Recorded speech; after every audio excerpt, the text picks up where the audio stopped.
Okay, let's just face it. Most people only learn about Ontario termination pay during, well, the absolute worst hour of their professional lives.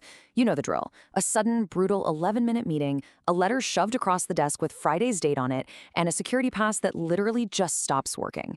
Yeah, it's a nightmare. But I'm here to take the panic out of that exact moment. Welcome to This Explainer. This is going to be your ultimate guide to knowing exactly what you are owed in Ontario for 2026. Because today, we're diving into the absolute critical difference between the legal floor and your actual ceiling. Right, before we jump into the hard numbers, I do need to give a quick but super important disclaimer. All-in-Our AI is a technology platform that matches you with lawyers. It's not a law firm itself, and this explainer does not provide legal advice, okay? Step 1 is knowing your rights, and hey, that's exactly what we're going to achieve together right now. Step 2, though, is getting specific, customized advice for your exact situation. And that's where Olinar really shines, by connecting you to the licensed pros who actually handle that stuff. So let's dive right in. Here's our roadmap for today. We've got the legal minimum floor, 4 numbers you must know, your final pay explained, termination versus severance, and finally, when to get help. Okay, moving to section 1, the legal minimum floor. The absolute core concept you need to grasp today comes down to a really simple metaphor. Think of the Employment Standards Act, or the ESA as we'll call it, as just the bare minimum floor beneath your feet. Depending on your contract and, how long you've actually worked there, what a court would actually award you under common law sits way up high. That's your ceiling. Our goal today is to master the floor so you know exactly where your foundation starts. So what is termination pay down on that floor? Well, it's the money an employer legally owes you when they end your job without providing written working notice. Let me be incredibly clear about this. This mandatory minimum payment is a strict statutory requirement. It's not a corporate courtesy. It's definitely not some heartfelt parting gift from HR. It is exactly what the law strictly mandates they pay you if they want you out the door today instead of having you work through a notice period.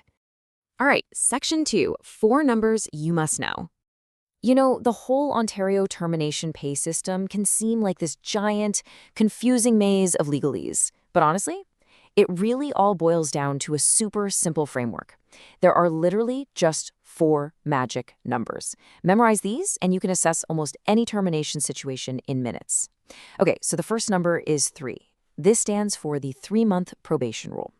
Anyone continuously employed for less than 3 months can legally be let go with absolutely 0 ESA notice, 0 termination pay, zilch. This, by the way, is exactly why probation periods in Ontario contracts are almost always exactly 3 months long. And a quick tip, continuously employed actually includes time on leave or temporary layoff, not just the days you are physically sitting at your desk. Moving on, the next number is 8. Once you pass that 3-month mark we just talked about, your minimum entitlement starts climbing a staircase. Basically, you get 1 week of pay per completed year of service. But, and this is a massive but, it maxes out permanently at 8 weeks. So if you've been there 8 years, you get 8 weeks. What if you've been there 28 years? Well, under basic ESA notice, you still only get 8 weeks. That 8-week cap surprises long service employees more than almost anything else in the entire act. It leaves so many people just absolutely stunned when they see the initial math. Number 3 is 13. This represents the 13-week threshold. The big thing to understand here is all about layoffs. A so-called temporary layoff legally transforms into a full backdated termination if it goes past 13 weeks within a 20-week window. So unless your employer is actually actively keeping your benefits alive, the second that 13-week clock runs out, the law steps in and says, nope, you are actually terminated on day 1 of that layoff. And the final number is 50. When an employer lets go of 50 or more people within a 4-week period, all those standard rules we just talked about, they get tossed right out the window. The individual tenure staircase, based on how long you've worked there, gets entirely replaced by a flat, much higher scale that's tied entirely to the sheer headcount of the mass termination. So to put that into perspective, a junior employee who might normally only get a single week of pay could suddenly be entitled to 8 weeks just because they were part of a 50-person closure. It's a huge difference. Now let's look at Section 3, your final pay explained. Okay, so once you figure out your weeks on that staircase, what exactly are they multiplying? Let's break down the real math behind your lump sum payment. Your final ESA package is essentially made up of 3 distinct slices. Slice 1 is your regular wages times the number of weeks you're owed. But pay really close attention here. Regular wages intentionally excludes overtime and premium pay, so it's based on your totally ordinary week, not your absolute best week. Slice 2 is vacation pay. That's either 4 or 6% depending on your tenure, and that gets added right on top of the termination pay. And then slice 3, well, that actually isn't PASH at all. It's the mandatory continuation of your benefit plan contributions throughout your entire notice period. So, the big question, when do you actually see this money hit your bank account? The statutory deadlines for payment are really specific. It's either 7 days after your termination or on your next regular payday, whichever of those two is later. I really want to emphasize the strict urgency of these deadlines. This timing is a hard, fast statutory rule designed so you aren't left stressing over how to pay rent. It is absolutely not just a polite negotiating position for the company. Oh, and employers cannot legally withhold this floor just because you haven't signed a release. Moving to Section 4, termination versus severance pay. You know, in everyday conversation, we tend to use the word severance as this big catch-all term to describe any money we get when we lose a job. But legally speaking, let's bust the biggest myth right now. They are entirely different things. Termination pay replaces the working notice you didn't get. Like we said, it kicks in after just 3 months and is rigidly capped at 8 weeks. True severance pay under the ESA, though, is completely different. It exists to compensate you for lost seniority. And it only kicks in if you have 5 or more years of service and your employer has a payroll of over $2.5 million. Crucially, its cap is way higher, sitting at 26 weeks.